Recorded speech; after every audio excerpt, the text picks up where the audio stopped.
Well, Bismillahirrahmanirrahim. Assalamualaikum warahmatullahi wabarakatuh. How's life? Hopefully that all of you always in a good condition, always better than before. Hopefully like this. Welcome to my teaching actually with me, Mr. Dimas, in Indonesia English translation subject exactly. And especially for today, we are going to discuss about Indonesia English Translation Course 5. We are discussing about translation procedures. Jadi pada kesempatan hari ini, untuk mata kuliah Indonesia English Translation, kita akan membahas course 5 yaitu Translation Procedures. Silahkan di-download terlebih dahulu materi yang sudah saya upload di laman LMS. Kemudian seperti biasa, lakukan multitasking sembari menyimak video ini juga membuka file materi tersebut. Well, let's reopen the first slide over there. Indonesia English Translation Course 5. Translation procedures, and also as usual I put our daily quotes over there. Saya tempatkan sebuah quotes harian di sana yang tertulis, if another person used to say that experience is the best teacher, I will more believe that a mistake is the marvelous teacher. Yang artinya adalah, jika orang lain terbiasa berkata bahwa pengalaman adalah guru terbaik, saya akan lebih percaya bahwa kesalahan adalah guru yang luar biasa. Ya, maksudnya di sana, I more believe, saya lebih percaya bahwasanya kesalahan adalah guru yang luar biasa dibandingkan dengan pengalaman. Karena tidak semua pengalaman yang bisa menuai sebuah pelajaran untuk kita ambil ya, atau hikmah untuk kita ambil. Justru kesalahan itu biasanya membawa hikmah sebagai bahan pertimbangan untuk perbaikan ke depan. Sehingga saya katakan di sana marvelous teacher. As my suggestion, in your studying process, don't be worried or too afraid about the mistake. Ya, dalam proses belajar Anda, jangan terlalu worry atau takut terkait dengan kesalahan ya. Justru dengan kesalahan itulah akan menuai hikmah untuk bahan perbaikan kita ke depan. Tidak hanya kesalahan, tapi juga kegagalan. That's all actually about my suggestion today. Let we carry on to discuss about our materials. Just open the second slide over there. Silahkan dibuka slide kedua di sana. We are going to discuss about translation procedures. Untuk slide kedua, di sana tertulis, translation procedure is the steps in completing translation. And difference between method and procedure lies in the unit of application. The translation method deal with the whole text, while the translation procedure applies to sentence and smaller language units or textual micro units such as clauses, phrases, words, etc. And also, procedures are the same as strategies used by the translator to solve problems in the translation process based on the translator's own goals. Dikatakan di sana seperti itu. Ya, terkait dengan translation procedures, di sana diartikan sebagai tahapan-tahapan dalam menyelesaikan penerjemahan. Kemudian di sana juga dibandingkan perbedaannya dengan translation method. Keduanya baik translation procedure dan method itu sama-sama berdasarkan tujuan dari penerjemah, namun aplikasinya yang berbeda.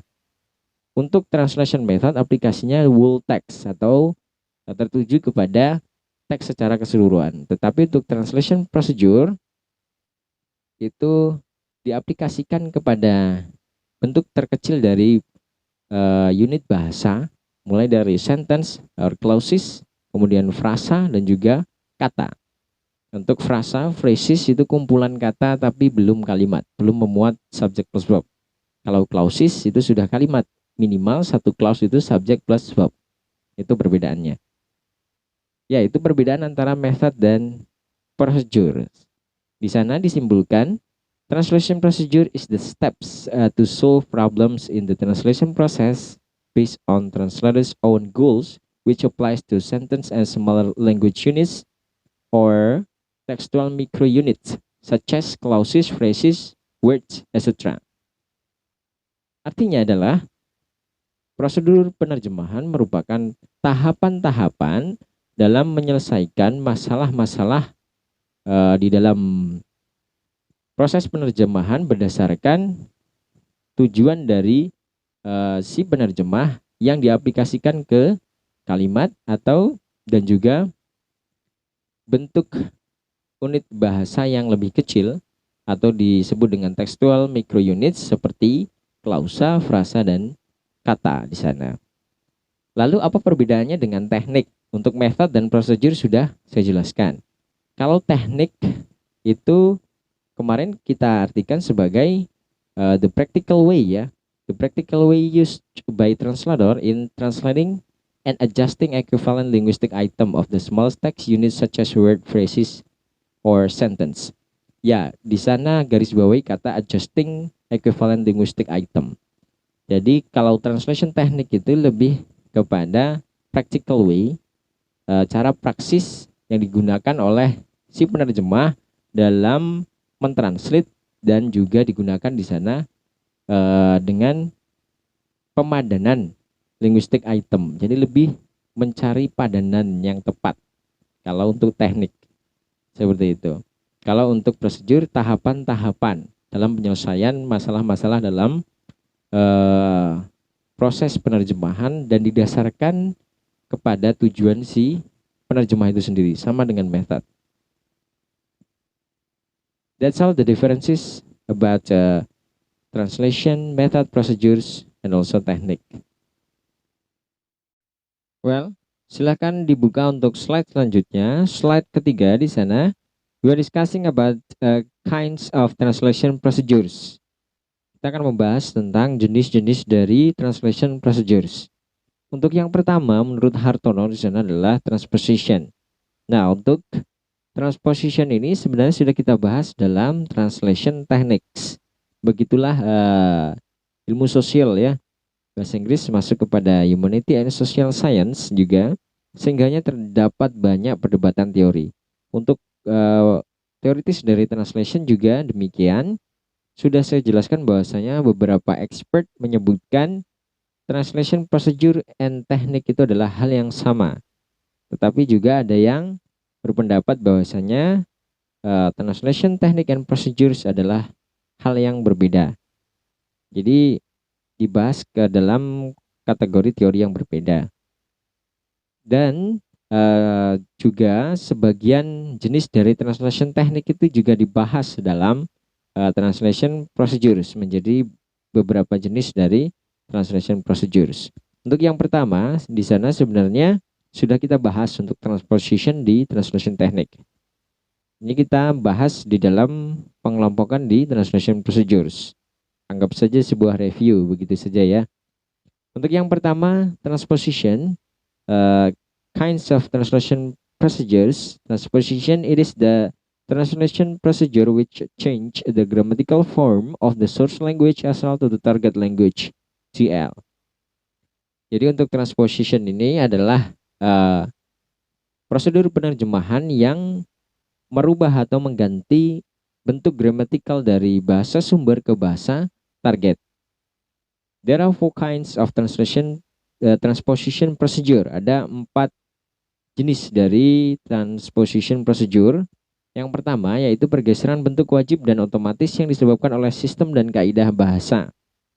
Jadi untuk yang pertama ini tidak ada pilihan ya bagi si penerjemah, karena pergeseran bentuk atau transpositionnya disebabkan oleh sistem dan kaidah bahasa yang berlaku di bahasa target yang tentunya beda dengan bahasa sumber. Contoh, source language Indonesia di sana sepasang sepatu.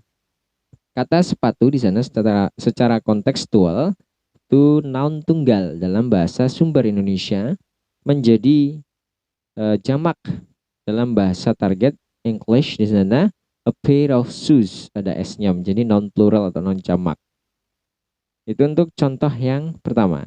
Kemudian untuk jenis yang kedua dari transposition procedure adalah pergeseran karena suatu struktur gramatikal dalam bahasa sumber tidak ada dalam bahasa sasaran atau bahasa target. Alasan karena struktur gramatikal. Contoh, source language Indonesia, kamus itu harus kita bawa. Yang kedua, bahasa target English, di sana we must bring the dictionary. Jadi objek di depan dalam bahasa Indonesia itu lazim digunakan ya, tetapi tidak dalam bahasa Inggris kecuali dalam format pasif ya. Peletakan objek di depan kalimat itu lazim dalam bahasa Indonesia, tetapi tidak dalam bahasa Inggris, sehingga dirubah di sana dari objek di depan dijadikan di belakang dalam target language. Kamus itu, kamusnya di depan. Kemudian untuk target language, we must bring the dictionary. Dictionary-nya di belakang. Next, just open the full slide over there. Silahkan dibuka untuk slide keempat. Yang ketiga yaitu pergeseran karena alasan kewajaran ungkapan. Padanan bahasa sumber tidak wajar atau kaku dalam bahasa target atau bahasa sasaran. Jadi padanan dalam bahasa sumber itu dianggap tidak wajar atau kaku karena stylistiknya berbeda dalam bahasa target. Contoh, source language bahasa Indonesia di sana burung yang sedang bernyanyi. Formulanya di sana konstruksinya adalah noun plus clauses. Clauses itu subject plus verb. Ada verb di sana sedang bernyanyi ya. Kemudian untuk target language di sana bahasa Inggris singing bird. Formulasinya berbeda. Di sana hanya menggunakan adjective plus noun. Adjektifnya di sana adalah singing. Singing di sana bukan verb ya, tapi verb ing yang sudah pindah fungsi menjadi adjektif atau yang dinamakan participle aktif yang fungsinya tentu memodifikasi noun. Jadi untuk yang pertama itu berupa klausa subject plus verb yang source language Indonesia dalam target language English menggunakan participle aktif sebagai adjektif yang modifikasi noun. Jadi menjadi frasa ya. Untuk yang keempat yaitu pergeseran unit, misalnya kata menjadi frasa atau sebaliknya, yang sering kita jumpai dalam penerjemahan kata-kata lepas. Dari kata menjadi frasa atau frasa menjadi kata, sebaliknya dalam bahasa sumber ke bahasa target. Contoh, source language Indonesia sangat mahir melakukan sesuatu. Sepanjang itu tentunya frasa ya. Kemudian menjadi kata, yaitu dalam target language proficient saja di sana. Well, let's open the next slide. Silahkan dibuka slide kelima. Yang kedua, jenis kedua dari translation procedure adalah modulation atau pergeseran makna. It is the translation procedure that translate the source language into the target language by shifting the meaning. Maksudnya di sana modulation adalah prosedur penerjemahan yang mentranslate atau menerjemahkan bahasa sumber ke bahasa target dengan pergeseran makna atau pertukaran makna seperti itu. Modulation is divided into two types, namely, jadi ada dua jenis dari modulation. Modulasi wajib atau yang disebut dengan mandatory modulation and modulasi bebas atau free modulation. Yang pertama, mandatory modulation, it will perform when source language word or phrase doesn't have an equivalent word in target language, so it needs to be presented. Maksudnya adalah untuk mandatory modulation dilakukan ketika bahasa sumber kata atau frasa dalam bahasa sumber tidak memiliki padanan di bahasa target, sehingga perlu dimunculkan. Contoh di sana, passive form in Indonesia become active in English or vice versa. Jadi bentuk pasif dari bahasa Indonesia sebagai bahasa sumber menjadi aktif dalam bahasa Inggris atau sebaliknya. Source language Indonesia di sana, tugas individu wajib kita selesaikan minggu depan. Itu formatnya pasif ya, objeknya di depan, tugas individu. Kemudian menjadi aktif dalam bahasa Inggris sebagai bahasa target di sana, we must finish individual assessment next week. Objeknya di belakang, individual assessment. Selanjutnya, jenis kedua dari modulation adalah free modulation. Free modulation is a translation procedure which is performed for non-linguistic reasons. For example, to clarify meaning, create a linkage of meanings, look for natural equivalent meaning in TL and so on. Maksudnya adalah Free modulation adalah prosedur penerjemahan yang dilakukan untuk alasan non-linguistik, seperti disebutkan di sana. Alasan non-linguistik seperti apa? Contohnya yaitu mengklarifikasi makna, menciptakan pertalian makna, atau mencari padanan natural dalam bahasa target. Langsung ke contoh saja. State explicitly in TL what is implied in SL or clarify the meaning. Maksudnya menyatakan secara jelas atau eksplisit di bahasa target apa yang implied atau makna yang tersembunyi di source language itu dieksplisitkan atau diperjelas di bahasa target. Atau tujuannya di sana, di dalam kurung di sana, mengklarifikasi makna. Contoh, source language bahasa Indonesia. Dia berasal dari keluarga yang tidak mampu. Kata keluarga yang tidak mampu itu masih implied atau makna yang tersembunyi. Tidak mampu seperti apa? Contohnya seperti itu. Kemudian target language bahasa English di sana dibuat jelas atau eksplisit. Jadi dalam source language yang masih implisit atau belum jelas atau tersembunyi maknanya, dibuat jelas atau eksplisit maknanya di bahasa target atau bahasa Inggris. He comes from a poor family. Kata poor family di sana maknanya sangat jelas, yaitu keluarga miskin. Seperti itu. Well, let's reopen the next slide. Untuk slide ke-6 di sana, yaitu jenis translation procedure yang ketiga, naturalization atau naturalisasi ya. Naturalization is a translation procedure which adapts word or phrases from source language SL and adjusts those adapted word or phrases with the normal pronunciation and the normal morphology word from in target language or TL. Jadi naturalization ini adalah prosedur penerjemahan yang mengadapsi atau meminjam, boleh mengadapsi atau meminjam kata atau frasa dari bahasa sumber dan menyesuaikan kata atau frasa yang diadapsi tadi dengan pelafalan normal dan juga bentukan kata normal di bahasa target. Jadi kita mengadopsi kata atau frasa dari bahasa sumber, meminjam begitu. Kemudian tidak sepenuhnya dipinjam, tetapi untuk pelafalannya disesuaikan dengan pelafalan normal di bahasa target, dan juga bentukan katanya menyesuaikan dengan bentukan kata normal di bahasa target. Contoh saja di sana, source language bahasa Indonesia sarung atau sate. Itu contoh kedua, sate. Pertama sarung, kedua sate. Target language English itu dinaturalisasikan menjadi sarong, tidak sarung tapi menjadi sarong, menyesuaikan pronunciation yang normal di bahasa Inggris menjadi sarong.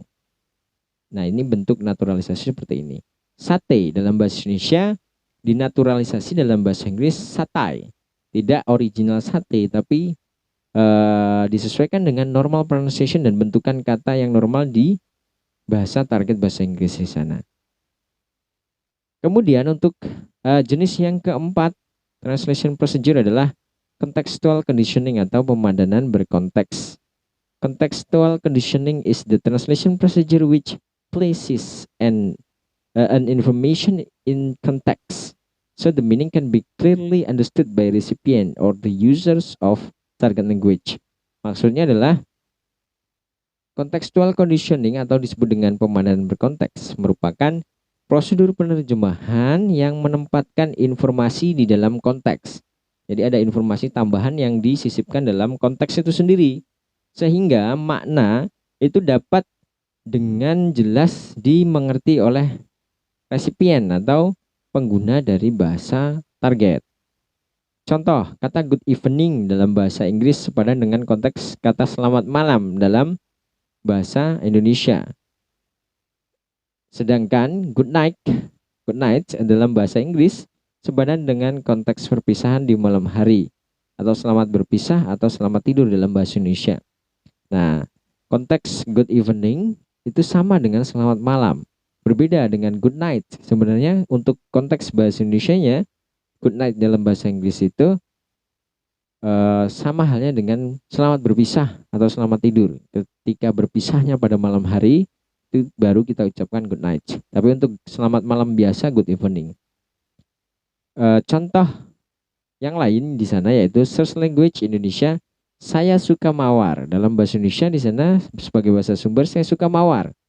Kemudian diselipkan informasi tambahan agar mudah dimengerti dalam bahasa target bahasa Inggris di sana. Target language English, I like rose flower. Ya, terdapat penambahan informasi flower di sana. Jadi tidak hanya rose saja tetapi ditambahkan flower untuk memperjelas bahwa rose itu adalah jenis dari bunga atau flower. Next, silahkan dibuka untuk slide selanjutnya. The last slide, the seventh slide, we are discussing about conditioning note. Jenis translation procedure yang kelima yaitu conditioning note atau pemadatan bercatatan. Conditioning note is the translation procedure which is used when there is no equivalent word or phrase in target language TL to express word or phrase or source language SL, such as word sarung, batik, gado-gado in Indonesian. There is no equivalent in English. So if the translator is going to translate words, he or she must make a footnote or notes.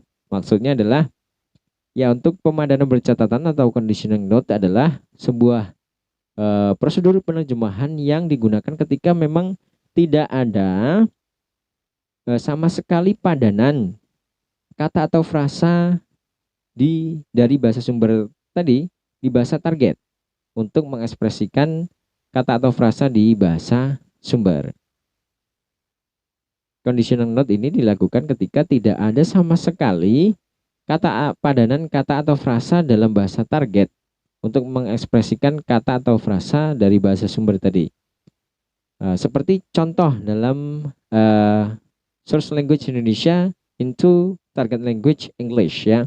Kata sarung, batik, gado-gado itu di bahasa Indonesia tentunya tidak ada padanannya di dalam bahasa Inggris. Sehingga penerjemah menggunakan footnote atau catatan kaki di sana. Ya, contoh source language bahasa Indonesia, Wati membeli gado-gado kemarin. Untuk target language bahasa Inggris di sana, Wati bought gado-gado yesterday. Tetapi di bawahnya ada footnote atau catatan kaki, gado-gado is salad which eaten with peanut sauce. Jadi ini conditioning note itu penggunaan catatan kaki gitu ya. Dalam penerjemahan bahasa sumber ke bahasa target karena memang tidak ada kata atau frasa yang sepadan untuk bahasa sumber di bahasa target. That's all actually for today. Thank you for your great and nice attention. Till I say wassalamualaikum warahmatullahi wabarakatuh.